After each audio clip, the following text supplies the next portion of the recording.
Pourquoi dit-on actif et active?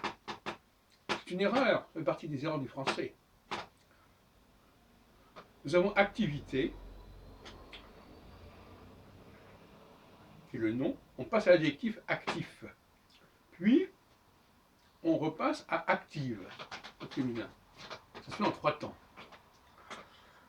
Mais, comme vous le savez, actif ne doit pas se prononcer, le F ne doit pas se prononcer,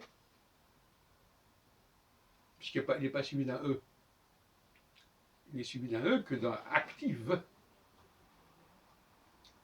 Qu'est-ce qui nous prouve que c'est ainsi? Eh bien, vous avez un exemple très intéressant en anglais. Parce que vous savez, la question de l'oralité est une question extrêmement délicate, puisque par définition, l'oral n'est pas attesté, n'est pas enregistré, ou du moins pas de manière systématique. Donc c'est une tradition orale. Et en anglais, comment est-ce qu'on dit juif? Juif, un nom qui se termine en F. On dit Jew. Qu'est-ce que vous remarquez? Que dans Jew, il n'y a pas F. Ce qui veut dire que la prononciation de juif, c'est jouer. Jouer. Et pas le F. Le F ne s'entend pas. Comme dans la clé, quand vous avez un F, ça ne s'entend pas. Donc, il faut dire je suis juif. Comme les Anglais disent I am a Jew. Il ne faut jamais employer le mot F. Par contre, la femme peut dire je suis juive, et le terme général c'est juiverie. La juiverie. Qui d'ailleurs se rapproche de Yahvé.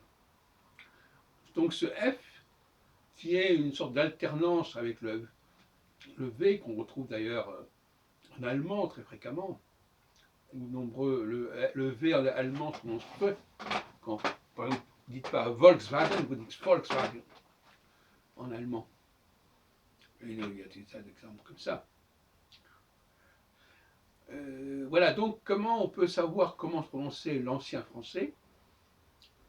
Alors on peut dire que J-U-I, ça se prononçait Jui. On peut aussi dire que ça se prononçait Jouy, à la néerlandaise, peu importe. En tout cas, ce qui est clair, c'est qu'il ne faut surtout pas employer le F. En tout cas, il ne faut pas l'employer, il ne faut pas le prononcer. Ça, c'est certain. Et ça vaut pour tous les mots tous les mots comme activité, donne actif et active. Il ne faut pas dire actif, il faut dire acti. Puisque le F ne se prononce pas quand il n'est pas suivi d'un E. La règle est fondamentale, elle est connue, mais elle n'a pas été suffisamment approfondie.